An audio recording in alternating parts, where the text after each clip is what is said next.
Edu और edu के हमारे इस YouTube चैनल में आप सभी का स्वागत है। तो मध्यकालीन भारत के इतिहास को हम लोग पढ़ रहे थे और मध्यकालीन भारत के इतिहास के अंतर्गत हम लोग सूफी और भक्ति आंदोलन के बारे में पढ़ रहे थे और भक्ति आंदोलन के तहत हम लोगों ने कई बड़े बड़े संतों को देख लिया, जैसे कि माधवाचार्य, वल्लभाचार्य, रामानुजाचार्य, शंकराचार्य, तो तुलसीदास, मीराबाई, सूरदास, तो मलिक मोहम्मद जायसी, इन सभी को देख लिया और महाराष्ट्र के कई संतों को हमने देखा। तो अब हम लोग चलते हैं एक और महत्वपूर्ण संत जो बहुत ही बड़े संत थे, जिनका नाम था चैतन्य महाप्रभु। तो चैतन्य महाप्रभु की ओर हम लोग चलेंगे। उसके बाद संत रैदास को देखेंगे, रविदास जिसे भी कहते हैं। उसके बाद एक महाराष्ट्र के संत तुकाराम, उन्हें देखेंगे और उसके बाद हम लोग अगले वीडियो में देखेंगे छोटे छोटे जैसे कि बासव, पीपाजी, रामदास, तो इन सभी को देखेंगे, हरिदास, जो कि छोटे छोटे फैक्ट हैं। और उसके बाद यह मेडिएवल हिस्ट्री समाप्त हो जाएगा, यह भक्ति आंदोलन समाप्त हो जाएगा। तो चलिए हम लोग इस भक्ति आंदोलन के तहत चैतन्य महाप्रभु को शुरुआत करते हैं। चैतन्य महाप्रभु, इनका जन्म 18 फरवरी 1486 ईस्वी को हुआ था। तो चैतन्य महाप्रभु का जन्म कब हुआ? 18 फरवरी 1486 ईस्वी को पश्चिम बंगाल के नवद्वीप, जिसे नादिया भी कहा जाता था उस समय, तो नादिया नामक ग्राम में, जिसका वर्तमान नाम क्या है तो मायापुर है। तो 18 फरवरी 1486 ईस्वी को चैतन्य महाप्रभु का जन्म हुआ। कहां पे? तो पश्चिम बंगाल के नवद्वीप, जिसे नादिया भी कहा जाता था, तो वहां के एक नादिया नामक ग्राम में हुआ था, जिसका वर्तमान नाम क्या है तो मायापुर है। चैतन्य चरितामृत के अनुसार जब फागुन शुक्ल पूर्णिमा को संध्या काल में सिंह लग्न में चंद्र ग्रहण के समय, तो एक ग्रंथ है चैतन्य चरितामृत। तो चैतन्य चरितामृत के अनुसार क्या कहा गया है कि चैतन्य महाप्रभु का जो जन्म हुआ था वह फागुन शुक्ल पूर्णिमा को संध्या काल में अर्थात शाम के समय सिंह लग्न में चंद्र ग्रहण के समय हुआ। तो चैतन्य महाप्रभु का जन्म कब हुआ? 18 फरवरी 1486 ईस्वी को पश्चिम बंगाल के नादिया या फिर नवद्वीप नामक ग्राम में, जिसका वर्तमान नाम क्या है तो वर्तमान नाम है मायापुर। लेकिन चैतन्य चरितामृत नामक ग्रंथ में क्या लिखा गया है कि चैतन्य महाप्रभु का जो जन्म हुआ था वह फागुन शुक्ल पूर्णिमा को संध्या काल में सिंह लग्न में चंद्र ग्रहण के समय हुआ था। याद रखेंगे, इनके बचपन का नाम, इन्हें कई नामों से जाना जाता था। इनके बचपन का नाम था विशंभर, तो इनके बचपन का नाम था विशंभर। लेकिन लोग इन्हें क्या क्या पुकारते थे? लोगों के द्वारा पुकारा जाने वाला नाम इन्हें निमाई कहा जाता था। लोगों के द्वारा इन्हें निमाई कहा जाता था। इसी नाम से ये संत बनने से पहले प्रसिद्ध थे। क्यों निमाई कहा जाता था? क्योंकि नीम के पेड़ के नीचे ये प्राप्त हुए थे। इनका जन्म नीम के पेड़ के नीचे हुआ था, इसी कारण इन्हें निमाई कहा गया। और बचपन का नाम था विश्वंभर, तो बचपन का नाम विशंभर और लोगों के द्वारा पुकारा जाने वाला नाम है निमाई, क्योंकि नीम के पेड़ के नीचे ये प्राप्त हुए। उसके बाद संन्यास के बाद ये गौरांग के नाम से भी प्रसिद्ध हुए। इन्हें लोग गौरांग भी कहते थे, गौरांग, क्योंकि गौर वर्ण होने के कारण ये काफी गोरे थे, इसी कारण इन्हें गौरांग भी कहा जाता था। गौरांग, गौरांग महाप्रभु भी कहा जाता था। तो गौरांग अर्थात गौर वर्ण होने के कारण इन्हें गौरांग कहा जाता था। नीम के पेड़ के नीचे मिलने के कारण इन्हें निमाई भी कहा जाता था। उसके बाद गौर हरि, गौर सुंदर, तो इन्हें गौर हरि, गौर सुंदर, श्री कृष्ण चैतन्य भारती, श्री कृष्ण चैतन्य भारती, विद्यासागर, विद्यासागर अर्थात जब ये शिक्षा ग्रहण कर लिए, शिक्षा ग्रहण करने के बाद इन्हें विद्यासागर कहा जाने लगा। उसके बाद गौरांग महाप्रभु, यह किसके द्वारा कहा गया? तो शिष्यों के द्वारा गौरांग महाप्रभु या चैतन्य महाप्रभु कहे गए। तो इनके कौन कौन से नाम से उपाधियां दी गई? सबसे पहले बचपन का नाम था विशंभर, उसके बाद लोगों के द्वारा पुकारा जाने वाला नाम था निमाई। निमाई इसलिए क्योंकि ये पेड़ के नीचे प्राप्त हुए थे, इनका जन्म पेड़ के नीचे हुआ था, नीम के पेड़ के नीचे। उसके बाद गौरांग, गोरा वर्ण होने के कारण इनका रंग कैसा था? तो काफी गोरा था। उसके बाद गौर हरि, गौर सुंदर, श्री कृष्ण चैतन्य भारती, क्योंकि कृष्ण के ये परम बड़े उपासक थे, इसी कारण इन्हें श्री कृष्ण चैतन्य भारती। विद्यासागर, विद्यासागर जब ये शिक्षा ग्रहण कर लिए तो उसके बाद इन्हें विद्यासागर कहा गया। उसके बाद गौरांग महाप्रभु, तो इनके जो शिष्य थे वे गौरांग महाप्रभु या चैतन्य महाप्रभु के नाम से संबोधित किया करते थे। इनके पिता का नाम था जगन्नाथ मिश्रा। तो चैतन्य महाप्रभु ब्राह्मण परिवार से संबंधित थे। इनके पिता का नाम था जगन्नाथ मिश्रा और माता का नाम था सची देवी। पिता का नाम जगन्नाथ मिश्रा और माता का नाम सची देवी। कम उम्र में ही न्याय और व्याकरण में पारंगत, अत्यंत सरल, सुंदर एवं इनका भावुक स्वभाव था। तो कम उम्र में ही चैतन्य महाप्रभु न्याय और व्याकरण में काफी पारंगत हो गए और इनका जो स्वभाव था अत्यंत सरल था, सुंदर था और भावुक था। याद रखेंगे कि कम उम्र में ही न्याय और व्याकरण में चैतन्य महाप्रभु पारंगत हो गए और इनका जो स्वभाव था अत्यंत सरल था, सुंदर था और काफी भावुक था, उदार था। राम कृष्ण की भक्ति एवं स्तुति में बचपन से ही लीन, विशेषकर कृष्ण की भक्ति। तो चैतन्य महाप्रभु राम और कृष्ण की भक्ति में बचपन से ही लीन हो गए। विशेष करके किसकी भक्ति ज्यादा करते थे? तो कृष्ण की भक्ति। तो राम और कृष्ण की भक्ति और स्तुति करने में ये चैतन्य महाप्रभु बचपन से ही लीन हो गए। इनका मन राम और कृष्ण की भक्ति में बीतने लगा बचपन से ही, लेकिन विशेष करके ये कृष्ण की भक्ति में सबसे ज्यादा लीन रहते थे।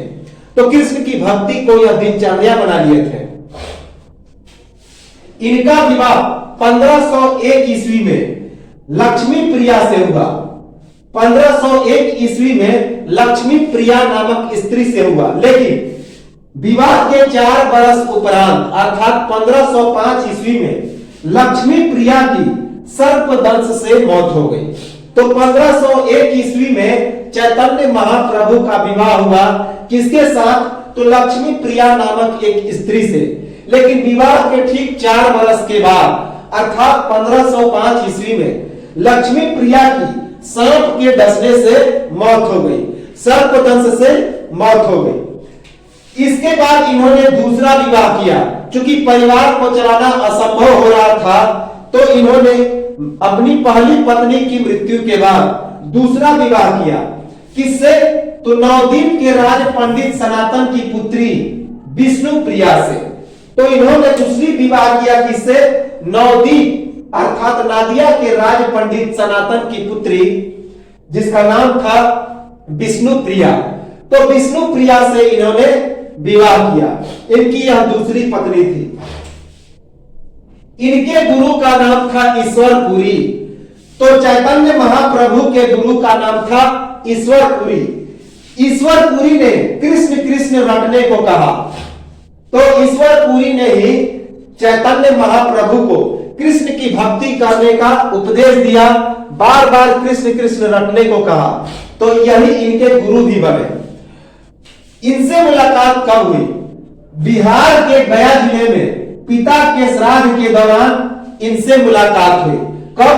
1509 ईस्वी में। तो 1509 ईस्वी में जब चैतन्य महाप्रभु अपने पिता के श्राद्ध के लिए बिहार के गया में पिंड दान करने आए थे, क्योंकि बिहार का जो गया क्षेत्र है वह फाल्गु नदी के किनारे पिंड दान के लिए काफी प्रसिद्ध होता है, पितृपक्ष का मेला लगता है। तो वहां पर चैतन्य महाप्रभु अपने पिता के पिंड दान के लिए 1509 ईस्वी में गए हुए थे। तो उसी फाल्गु नदी के किनारे चैतन्य महाप्रभु की मुलाकात किससे हुई? तो ईश्वरपुरी से। और ईश्वरपुरी ने ही चैतन्य महाप्रभु को कृष्ण कृष्ण रटने को कहा, अर्थात कृष्ण की भक्ति में लीन हो जाने के लिए कहा। और उसके बाद ये गुरु बन गए ईश्वरपुरी किसके? तो चैतन्य महाप्रभु के। इनके जो प्रारंभिक शिष्य थे, इनके 2 प्रारंभिक शिष्य थे और बाद में एक और शिष्य बने। कई शिष्य बने, लेकिन प्रारंभिक शिष्य कौन थे? तो नित्यानंद प्रभु और अद्वैताचार्य महाराज। बाद में बंगाल के एक शासक मंत्री रूपो गोस्वामी भी इनके शिष्य बन गए। हालांकि इनके कई शिष्य बने, लेकिन प्रारंभ में इनके 2 ही शिष्य बने। एक का नाम था नित्यानंद प्रभु और दूसरे का नाम था अद्वैताचार्य महाराज। बाद में बंगाल के एक शासक के मंत्री जिसका नाम था रूपो गोस्वामी, तो रूपो गोस्वामी भी इनके शिष्य बन गए। हालांकि और भी शिष्य थे, लेकिन प्रमुख इन्हीं में से पूछा जाता है, तो इसे याद रखेंगे। अपने दोनों शिष्य नित्यानंद प्रभु और अद्वैताचार्य महाराज के सहयोग से ये ढोलक, मृदंग, झांझ, मजीरा आदि वाद्य यंत्र बजाकर उच्च स्वर में नाच गान करते थे और हरि नाम संकीर्तन की इन्होंने शुरुआत की। तो इसकी नाच गान करके हरि नाम संकीर्तन की इन्होंने शुरुआत की, जो हरे कृष्ण कृष्ण कृष्ण हरे हरे, हरे राम राम राम हरे हरे के नाम से आज भी चलता है। तो जिसे हम लोग क्या कहते हैं? हरि कीर्तन कहते हैं, जो कि मंदिरों में और उसके बाद कई धार्मिक स्थलों में यह रात भर का एक मंडली होता है, जिसमें नाच गान के साथ ऊंचे ऊंचे स्वर में अलग अलग धुनों के साथ यह वाद्य, यह धुन गाया जाता है। हरे कृष्ण हरे हरे, हरे राम हरे हरे। तो इन्हीं की देन है यह चैतन्य महाप्रभु की, जिसे क्या कहा जाता है? तो हरि नाम संकीर्तन कहा जाता है, जिसे हरि कीर्तन भी कहा जाता है। तो अपने दोनों शिष्यों के सहयोग से ढोलक, मृदंग, झांझ, मंजीरा आदि वाद्य यंत्र बजाकर उच्च स्वर में नाच गान गाकर हरि नाम संकीर्तन की इन्होंने शुरुआत की। क्या क्या बोला जाता था? हरे कृष्ण कृष्ण कृष्ण हरे हरे, हरे राम राम राम हरे हरे, जो आज धार्मिक स्थलों में काफी प्रसिद्ध है, जिसे हरि कीर्तन भी कहा जाता है। ऐसा कहा जाता है कि इसका लय टूटना नहीं चाहिए। कभी कभी 24 घंटों तक यह चलता है, कभी कभी 3 दिनों तक भी यह चलता है। तो इसे हरि संकीर्तन, हरि नाम संकीर्तन या हरि कीर्तन कहा जाता है। इसमें कुल 32 अक्षर होते हैं और 32 अक्षरों को बोला जाता है। और इन 32 अक्षरों को बोलने के लिए इसे क्या कहा गया? तो तारक ब्रह्म महामंत्र की संज्ञा दी गई। इसे तारक ब्रह्म महामंत्र कहा गया। इसका मुख्य उद्देश्य था जीव आत्माओं के उपचार हेतु प्रचार। तो इसका जो मुख्य उद्देश्य था जीव आत्माओं के उपचार हेतु प्रचार करना, कि जीव आत्मा का उपचार करना अर्थात लोगों का कल्याण करना, हरि के भक्ति के माध्यम से, कृष्ण के भक्ति के माध्यम से। तो इसमें कुल 32 अक्षर होते हैं और इसे तारक ब्रह्म महामंत्र कहा जाता है। और इसका मुख्य उद्देश्य है जीव आत्माओं के उद्धार हेतु प्रचार प्रसार करना।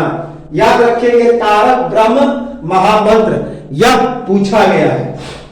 1510 ईस्वी में संत प्रवर श्रीपाद केशव भारती से संन्यास की दीक्षा लेने के बाद श्री कृष्ण चैतन्य देव के नाम से विख्यात इसी वर्ष गृहस्थ आश्रम का त्याग कर इन्होंने संन्यास को ग्रहण किया। तो इनके एक और भी गुरु हुए जो कि इनके सन्यासी गुरु बने। तो 1510 ईस्वी में संत प्रवर श्रीपाद केशव भारती, तो इनके सन्यासी गुरु कौन थे? तो संत प्रवर श्रीपाद केशव भारती। तो श्रीपाद केशव भारती से सन्यास की दीक्षा लेकर ये किस नाम से प्रसिद्ध हो गए? तो श्री कृष्ण चैतन्य देव। तो उसके बाद ये श्री कृष्ण चैतन्य देव के नाम से प्रसिद्ध हो गए। और इसी साल 1510 ईस्वी में इन्होंने गृहस्थ आश्रम को त्याग करके सन्यास को ग्रहण कर लिया। सन्यास की दीक्षा लेने के बाद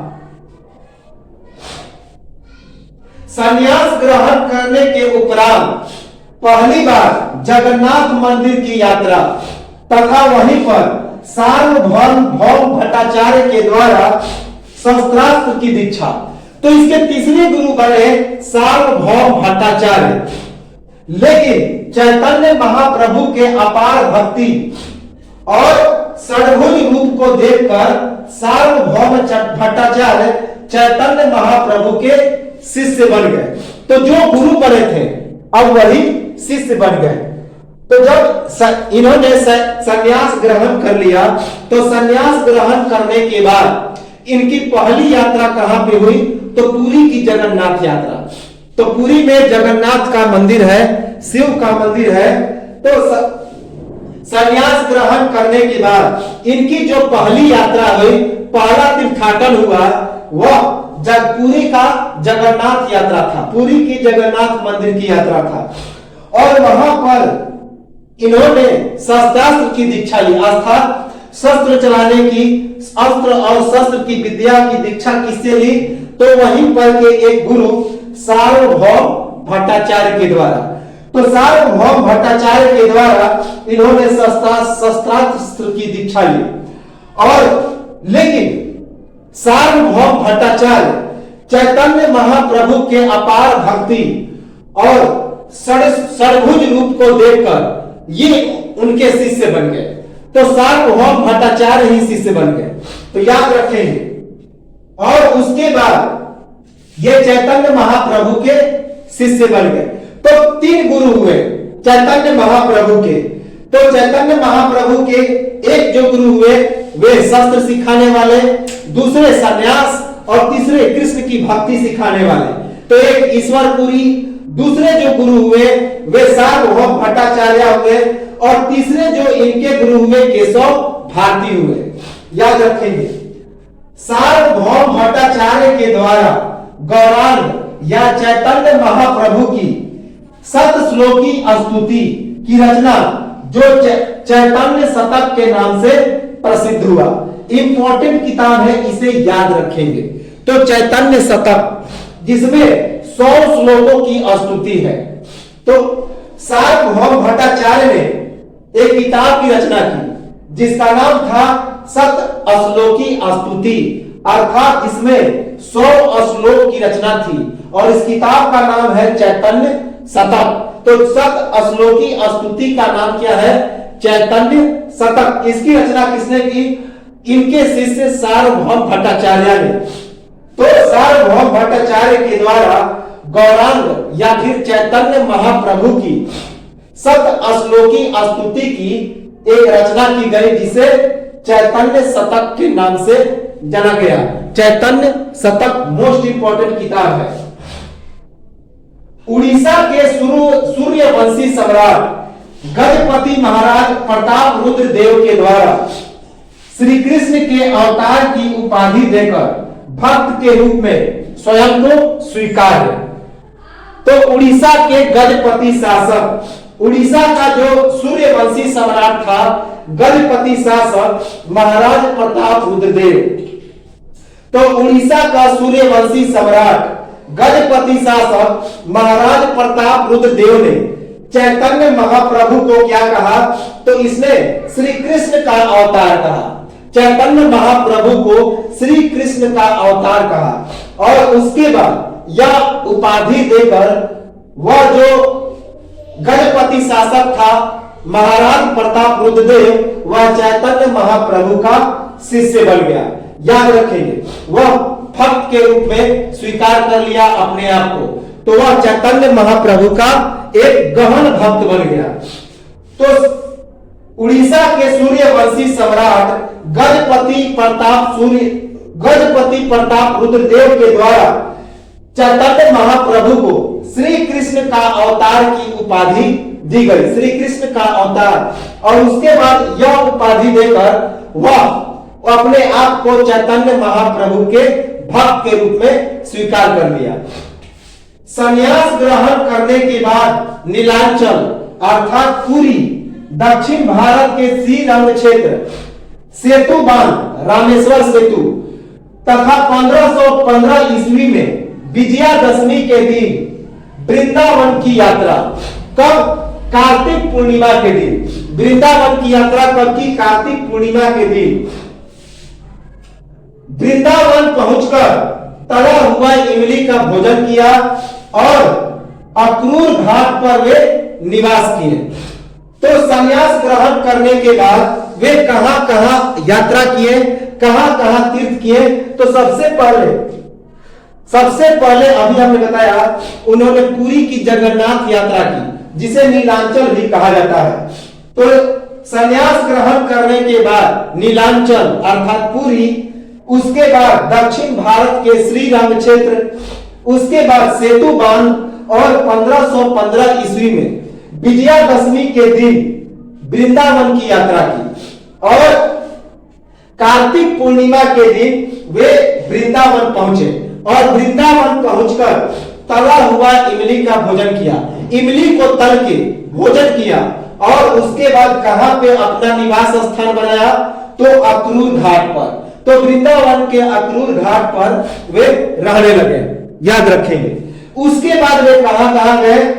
प्रयाग, काशी, हरिद्वार, श्रृंगेरी, कर्नाटक के श्रृंगेरी में, जो कि शंकराचार्य का एक बहुत बड़ा मठ है। तो प्रयाग, काशी, हरिद्वार, श्रृंगेरी अर्थात कर्नाटक, कालकोटि पीठ जो कि तमिलनाडु में है, उसके बाद द्वारिका और मथुरा। तो इन सभी जगहों पर भी उन्होंने यात्राएं की। प्रयाग, काशी, हरिद्वार, श्रृंगेरी जिस कर्नाटक में पड़ता है, उसके बाद कालकोटि पीठ, तमिलनाडु, द्वारिका और मथुरा की उन्होंने यात्रा की चैतन्य महाप्रभु ने। इनकी मृत्यु 47 वर्ष की उम्र में 1533 वर्ष में जगन्नाथपुरी में रथ यात्रा के दिन हुई। तो जगन्नाथपुरी में जगन्नाथ जी का एक रथ निकलता है जिसे रथ यात्रा कहते हैं। तो उसी रथ यात्रा के दिन 1533 ईस्वी में 47 वर्ष की उम्र में चैतन्य महाप्रभु की मृत्यु हो गई, क्योंकि अंतिम समय में इनका निवास स्थल कहां था? तो पुरी का जगन्नाथ मंदिर। तो याद रखेंगे कि जो चैतन्य महाप्रभु थे, उनकी मृत्यु 47 वर्ष की उम्र में 1533 ईस्वी को जगन्नाथपुरी में रथ यात्रा के दिन हुई। और क्योंकि अंतिम समय में वे निवास स्थान कहां बना लिए? तो पुरी को बना लिए। याद रखेंगे, इन्होंने जाति प्रथा का विरोध किया, हिंदू मुस्लिम एकता पर बल दिया और मानवता पर बल दिया है। तो चैतन्य महाप्रभु ने हिंदू मुस्लिम एकता पर बल दिया, मानवता पर बल दिया और उसके बाद जाति प्रथा का घोर विरोध किया। याद रखेंगे, तो चैतन्य महाप्रभु ने जाति प्रथा का घोर विरोध किया, उसके बाद हिंदू मुस्लिम एकता पर बल दिया, साथ ही साथ मानवता पर बल दिया। इन्होंने एक संप्रदाय की शुरुआत की जिसका नाम था गौड़ीय संप्रदाय। इसका नाम क्या था? गौड़ीय संप्रदाय। तो चैतन्य महाप्रभु ने एक संप्रदाय की शुरुआत की जिसे गौड़ीय संप्रदाय कहा गया। चैतन्य महाप्रभु इस संप्रदाय के प्रथम आचार्य बने। गौड़ीय संप्रदाय को गौड़ीय वैष्णव धर्म और आधुनिक वैष्णववाद के नाम से भी जाना जाता है। तो इन्होंने एक संप्रदाय की शुरुआत की जिसे गौड़ीय संप्रदाय कहा गया। चैतन्य महाप्रभु इस गौड़ीय संप्रदाय के पहले आचार्य बने और इस गौड़ीय संप्रदाय को गौड़ीय वैष्णव धर्म और आधुनिक वैष्णववाद के नाम से भी जाना जाता है। तमाम रचनाओं पर नारद जी की भक्ति का प्रभाव, क्योंकि नारद जी हमेशा नारायण नारायण जपते रहते थे और इनकी सभी रचनाएं किस भाषा में? तो संस्कृत भाषा में थी। इनकी सभी रचनाओं पर महर्षि नारद का सबसे ज्यादा प्रभाव पड़ा। क्यों? क्योंकि नारद जी हमेशा नारायण नारायण करते फिरते थे और इनकी सभी रचनाएं संस्कृत भाषा में उपलब्ध थी, लिखी गई थी। तो इनकी जो तमाम रचनाएं थी उन पर नारद जी की भक्ति का सबसे ज्यादा प्रभाव पड़ा और क्योंकि नारद जी हमेशा नारायण नारायण कहते फिरते थे।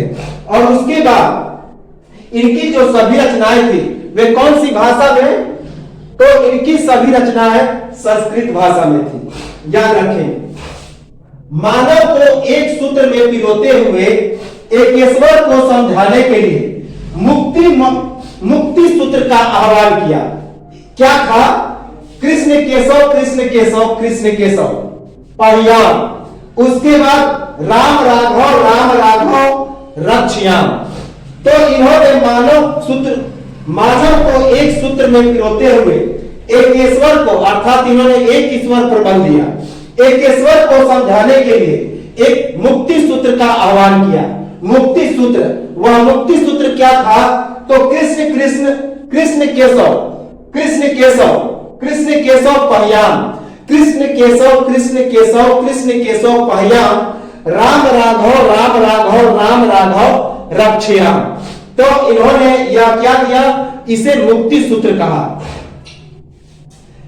चैतन्य महाप्रभु के द्वारा वैष्णव धर्म, जिसे नाम जप कहते थे, की उपासना की गई, जिसमें श्री कृष्ण की प्रधानता थी। तो चैतन्य महाप्रभु के द्वारा वैष्णव धर्म, जिसे नाम जप कहा जाता था, तो उसकी उपासना की गई, जिसमें कृष्ण की प्रधानता थी, जिसमें सबसे ज्यादा भक्ति किसकी की जाती थी? तो श्री कृष्ण की। तो चैतन्य महाप्रभु के द्वारा वैष्णव धर्म, जिसे नाम जप कहा जाता था, तो उसकी उपासना की जाती थी, जिसमें श्री कृष्ण की सबसे ज्यादा प्रधानता होती थी। नवद्वीप से अपने 6 अनुयायियों, जिन्हें क्या कहा जाता था? तो सर गोस्वामी को वृंदावन भेजकर सप्त देवालयों का निर्माण कराया। तो चैतन्य महाप्रभु ने क्या किया कि 6 अनुयायियों को, जिन्हें सर गोस्वामी कहा गया, तो सर गोस्वामी या 6 अनुयायियों को वृंदावन भेजा और उन 6 अनुयायियों ने 7 देवालयों का निर्माण किया। देवालय अर्थात देव का आलय अर्थात मंदिर का निर्माण किया। गौड़ीय संप्रदाय की स्थापना में इन सभी का महत्वपूर्ण योगदान था। याद रखेंगे कि ये जो 6 जो अनुयायी थे, ये 6 अनुयायी गौड़ीय संप्रदाय की स्थापना में काफी महत्वपूर्ण भूमिका अदा किए थे। तो चैतन्य महाप्रभु ने 6 अनुयायी, जिन्हें सर गोस्वामी कहा गया, तो उन्हें वृंदावन भेजा। किस लिए? 7 देवालयों का निर्माण करने के। तो याद रखेंगे कि नवद्वीप से अर्थात नादिया से, कहां से ये अनुयायी भेजे थे? नवद्वीप से अर्थात नादिया से।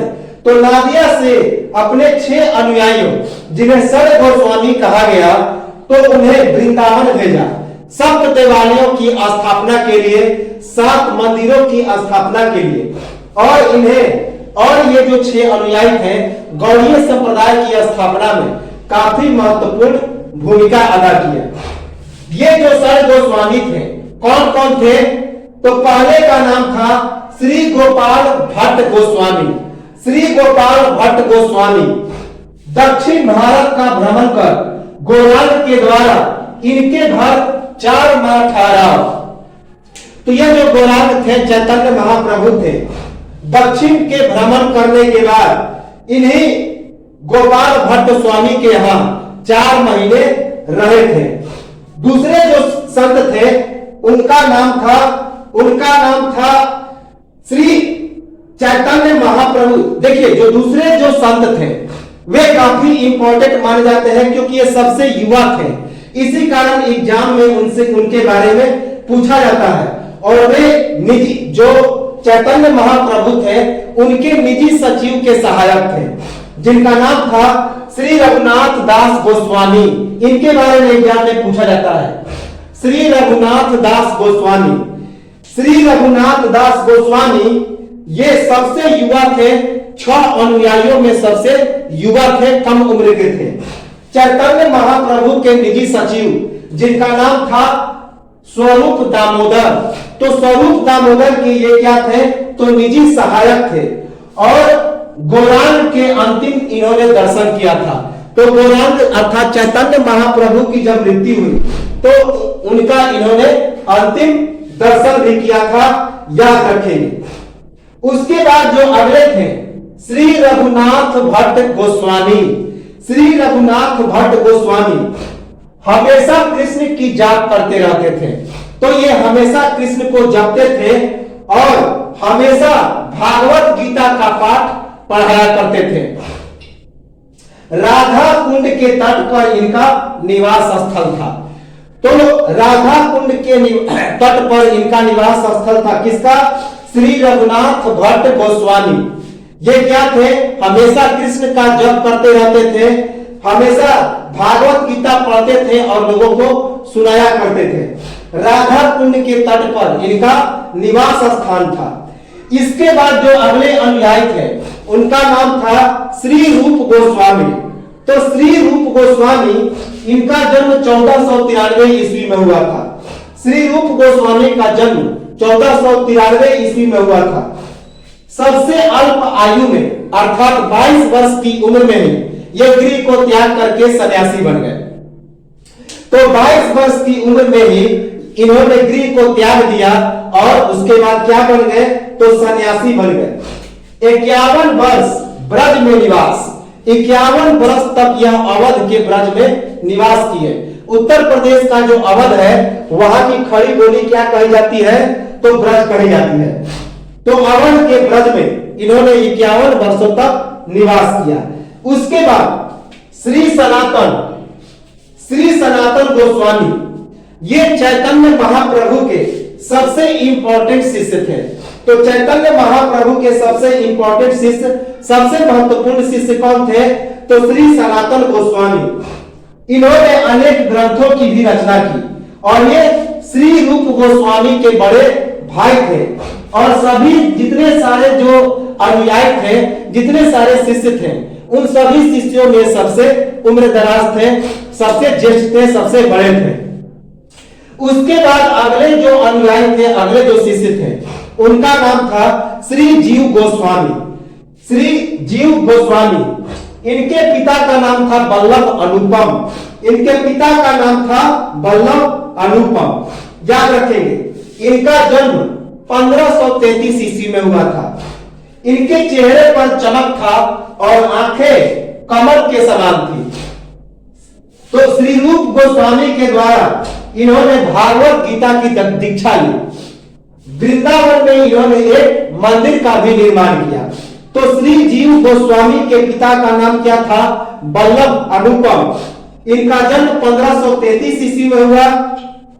इनके चेहरे पर काफी तेज और चमक थी और आंखें कमल के समान थी। श्री रूप गोस्वामी ने इन्हें श्रीमद् भागवत गीता की दीक्षा दी, ज्ञान दी और वृंदावन में इन्होंने एक बड़े मंदिर का निर्माण किया। अब हम लोग आते हैं सप्त देवालय की ओर। तो इन 6 अनुयायियों ने कौन कौन से वृंदावन में 7 मंदिरों की स्थापना की जिन्हें सप्त देवालय कहा जाता है? तो पहला मंदिर है गोविंद देव मंदिर, गोविंद देव मंदिर। दूसरा गोपीनाथ मंदिर, तीसरा मदन मोहन मंदिर, चौथा राधा रमण मंदिर, पांचवा राधा दामोदर मंदिर, छठा राधा श्याम सुंदर मंदिर और सातवां गोकुलानंद मंदिर। तो कौन कौन से सप्त देवालय थे? 7 मंदिर थे। पहला गोविंद देव मंदिर, दूसरा गोपीनाथ मंदिर, तीसरा मदन मोहन मंदिर, चौथा राधा रमण मंदिर, पांचवा राधा दामोदर मंदिर, छठा राधा श्याम सुंदर मंदिर, सातवां गोकुलानंद मंदिर। तो ये सप्त देवालय थे। इसके बाद इनकी कौन कौन सी रचनाएं थी? तो पहला जो रचनाएं था, हालांकि चैतन्य महाप्रभु के द्वारा कोई भी ग्रंथ लिखा नहीं गया, इनके 8 श्लोक के बारे में ही पता चलता है, तो जिन्हें अष्टाक्षर के नाम से जाना जाता है। तो अष्टाक्षर के बारे में ही केवल पता है, बाकी इन्होंने कोई ग्रंथ लिखा नहीं, या लिखा तो उसके बारे में पता नहीं। तो चैतन्य चरितामृत, चैतन्य चरितामृत इसे किसने लिखा? तो श्री प्रभुदत्त ब्रह्मचारी ने। चैतन्य चरितामृत श्री प्रभुदत्त ब्रह्मचारी के द्वारा लिखा गया, जिसमें चैतन्य महाप्रभु का वर्णन है। उसके बाद श्री चैतन्य भागवत, इसे लिखा वृंदावन दास ने। तो श्री चैतन्य भागवत की रचना किसने की? वृंदावन दास ने। इसमें चैतन्य महाप्रभु के बहुत अच्छे वर्णन है, इनके पद्यों और गद्यों का वर्णन है। उसके बाद श्री चैतन्य मंगल, इसकी रचना किसने की? तो लोचन दास ने, लोचन दास ठाकुर ने। तो श्री चैतन्य मंगल इसकी रचना की लोचन दास ठाकुर ने।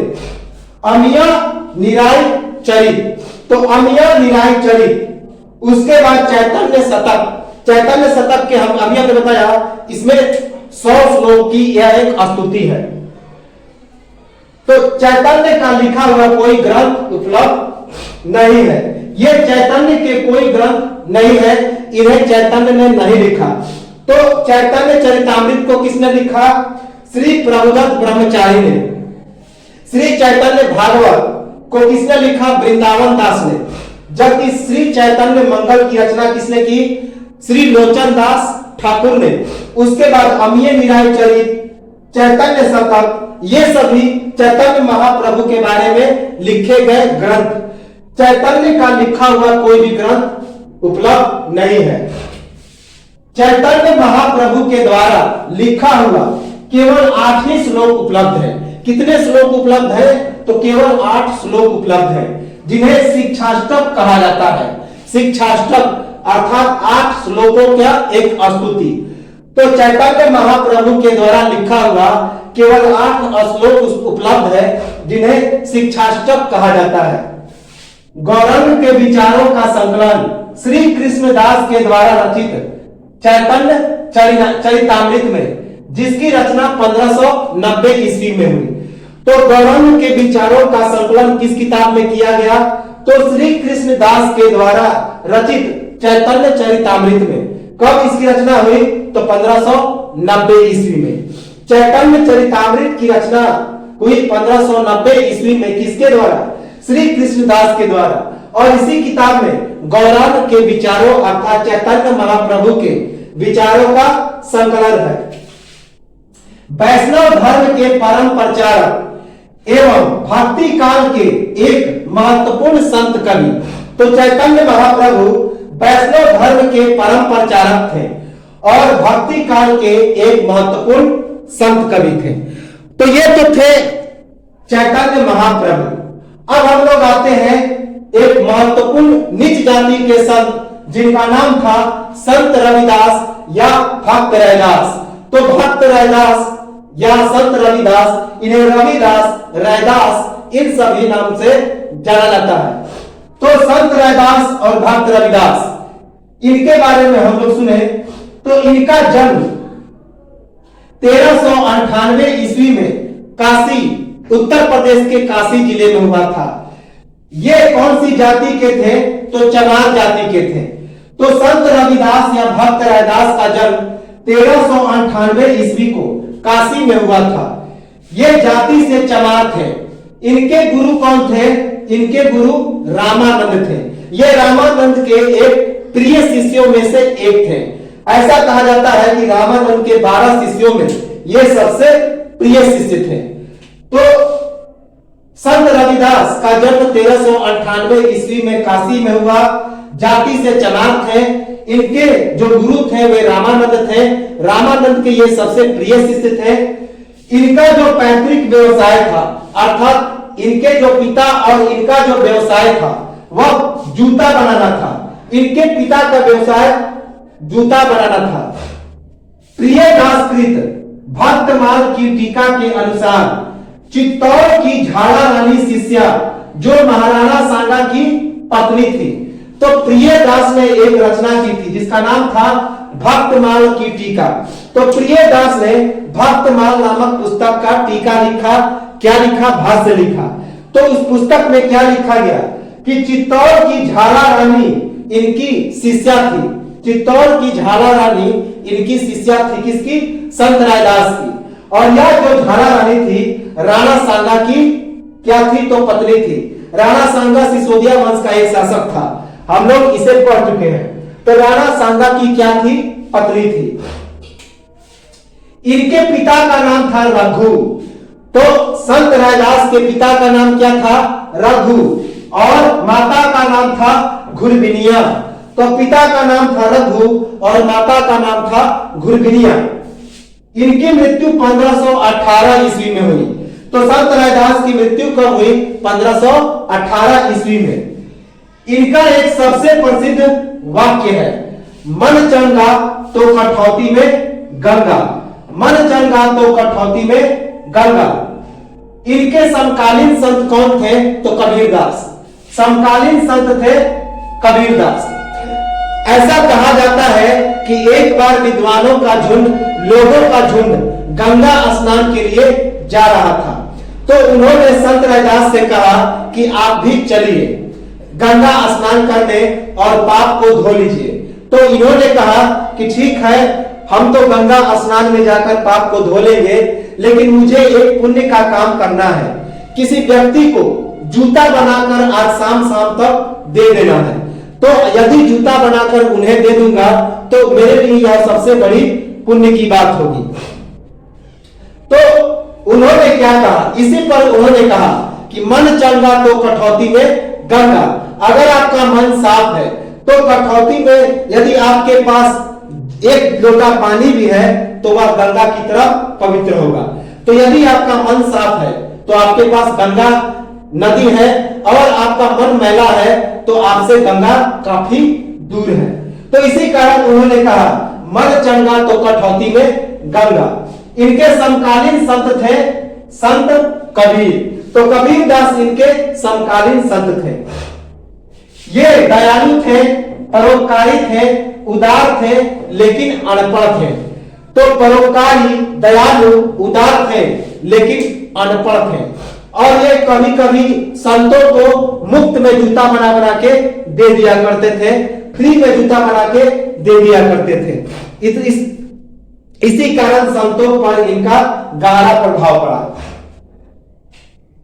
एकेश्वरवाद का समर्थन, इन्होंने एकेश्वरवाद का समर्थन किया और उसके बाद लोगों को इसके बारे में ज्ञान दिया। इन्होंने कहा कि सभी ईश्वर, जितने सारे ईश्वर हैं वे एक ही ईश्वर के नाम है। अर्थात उन्होंने एकेश्वरवाद का समर्थन किया। इनके अनुसार बहुत सारे ईश्वर नहीं है, एक ही ईश्वर है इस सृष्टि में जिनकी हम लोग को पूजा करनी चाहिए, अर्चना करनी चाहिए। तो इन्होंने एकेश्वरवाद का समर्थन किया और उसके बाद एकेश्वरवाद का लोगों को ज्ञान दिया। जात पात तथा ब्राह्मणत्व का विरोध, छुआछूत विरोध, ये काफी सत्यवादी थे। राम जानकी की मूर्ति की पूजा करते थे। तो भक्त रविदास के समय काफी छुआछूत था। जो निचली जाति के लोग होते थे उनके साथ ब्राह्मणों का दुर्व्यवहार होता था। ब्राह्मणत्व का जो प्रभाव था उस समय काफी हावी था। जो नीच जात के होते थे उन्हें नदियों में जाने के लिए अलाउ नहीं था, मंदिर में जाने का अलाउ नहीं था, और साधु संतों के साथ वे गंगा नदी स्नान करने नहीं जा सकते थे। इसी कारण यही सोच के संत रैदास गंगा नदी स्नान करने नहीं गए थे। तो बहुत सारी पाबंदियां थी। तो इसी कारण इन्होंने जात पात और ब्राह्मणत्व का घोर विरोध किया, छुआछूत का विरोध किया, और ये काफी सत्यवादी थे। सत्य को इन्होंने अपना जीवन का अंग बना लिया था। उसके बाद ये राम जानकी की मूर्ति की पूजा करते थे। इन्होंने रैदासी संप्रदाय या रैदासी पंथ की शुरुआत की। तो संत रैदास ने रैदासी पंथ या रैदासी संप्रदाय की शुरुआत की। सिखों के गुरु ग्रंथ साहिब में 30 से अधिक भजन, तो संत रैदास के सिखों के गुरु ग्रंथ साहिब में 30 से अधिक भजन लिखे गए। तो इनके जो भजन थे, 30 से अधिक भजन को सिखों के गुरु ग्रंथ साहिब में लिखा गया। मानव सेवा पर सर्वाधिक बल, तो इन्होंने मानव सेवा पर सर्वाधिक बल दिया। ये मानव सेवा के प्रति समर्थन थे, मानव सेवा के प्रति इन्होंने काफी बल दिया। ईश्वर के प्रति आत्मसमर्पण का प्रचार तथा अवतारवाद के खंडन के कारण इन्हें संतों के संत की उपाधि प्राप्त हुई। इंपॉर्टेंट है, यह पूछा गया है कि संतों का संत किसे कहा जाता है, तो संत रविदास को, भक्त रैदास को। तो ईश्वर के प्रति ये आत्मसमर्पण हो गए। ईश्वर के प्रति आत्मसमर्पण का इन्होंने काफी प्रचार किया और अवतारवाद का खंडन किया। तो ईश्वर के प्रति आत्मसमर्पण का प्रचार और अवतारवाद के खंडन के कारण इन्हें संतों के संत की उपाधि प्राप्त हुई, संतों का संत। तो ये तो थे भक्त रैदास, संत रविदास। इसके बाद अब हम लोग आते हैं महाराष्ट्र के एक और कवि, संत कवि, जिनका नाम है संत तुकाराम। तो संत तुकाराम या तुकाराम ये महाराष्ट्र के महान संत कवि थे। तो संत तुकाराम महाराष्ट्र के महान संत कवि थे। इन्हें तुकोबा के नाम से भी जाना जाता था, तुकोबा। तो संत तुकाराम महाराष्ट्र के महान संत कवि थे।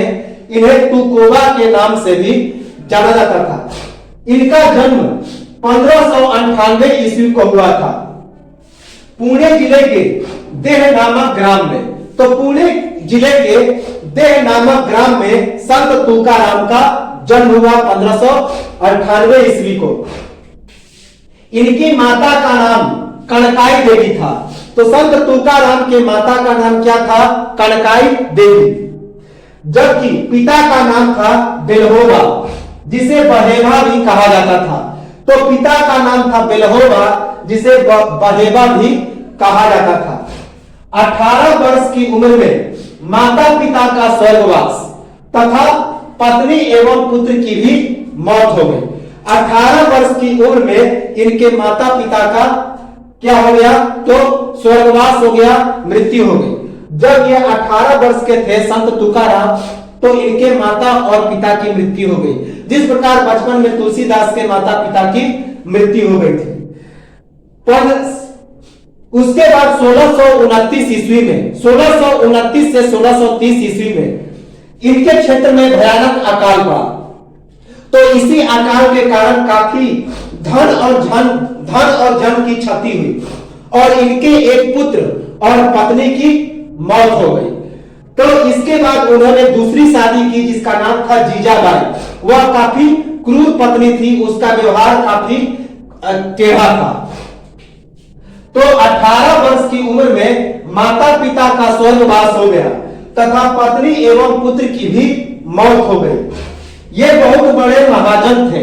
महाजन अर्थात जमींदार अर्थात साहूकार थे, जो सूद पर पैसा देते थे।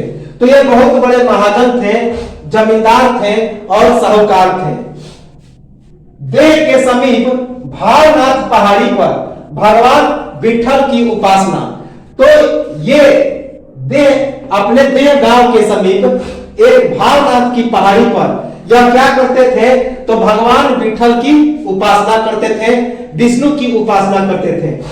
तो याद रखेंगे कि देह के समीप, अपने गांव देह के समीप भगवान भावनाथ की पहाड़ी पर, भावनाथ की पहाड़ी पर ये भगवान विठल की उपासना करते थे। चैतन्य महाप्रभु के द्वारा रामकृष्ण हरि मंत्र का उपदेश, तो इन्हें रामकृष्ण मंत्र हरि का उपदेश किसने दिया? तो चैतन्य महाप्रभु ने। तो इनके गुरु कौन थे? चैतन्य महाप्रभु। तो चैतन्य महाप्रभु ने संत तुकाराम को रामकृष्ण हरि मंत्र का उपदेश दिया। इन्होंने क्या क्या शिक्षाएं दी? तो संत तुकाराम ने कौन कौन सी शिक्षाएं दी? सभी मनुष्य परम पिता ईश्वर की संतान है और इस कारण सभी समान है। तो इन्होंने कहा कि सभी जो मनुष्य हैं वे परम पिता ईश्वर की संतान है और इस प्रकार सभी एक समान है। इन्होंने एक धर्म की शुरुआत की। किस धर्म की? महाराष्ट्र धर्म। महाराष्ट्र धर्म की शुरुआत, तो संत तुकाराम ने महाराष्ट्र धर्म की शुरुआत की। इनकी मृत्यु 1650 ईस्वी में हुई। तो इनकी मृत्यु कब हुई? 1650 ईस्वी में। इन्होंने एक ग्रंथ की रचना की जिसका नाम था अभंगवाणी। अभंगवाणी नामक इन्होंने एक ग्रंथ की रचना की, अभंगवाणी। इनके शिष्यों के द्वारा लिखे गए 4000 अभंग उपलब्ध हैं। तो इनके शिष्यों ने 4000 अभंगों की रचना की। इनकी जो दूसरी पत्नी थी उसका नाम क्या था? जीजाबाई। यह काफी क्या थी? तो क्रूर थी। और पहली पत्नी की जो मृत्यु हुई थी वह 1629 ईस्वी के अकाल के दौरान हुई थी। तो ये तो थे संत तुकाराम, संत रविदास और उसके बाद चैतन्य महाप्रभु। अगले वीडियो में हम लोग मिलेंगे बासव को लेकर, उसके बाद रामदास को देखेंगे, जयदेव को देखेंगे और छोटे छोटे ये जो फैक्ट है उन्हें देखेंगे और उसके बाद यह समाप्त हो जाएगा। तो एक स्क्रीनशॉट लें और मिलेंगे हम लोग अगले वीडियो में बासव को लेकर। तब तक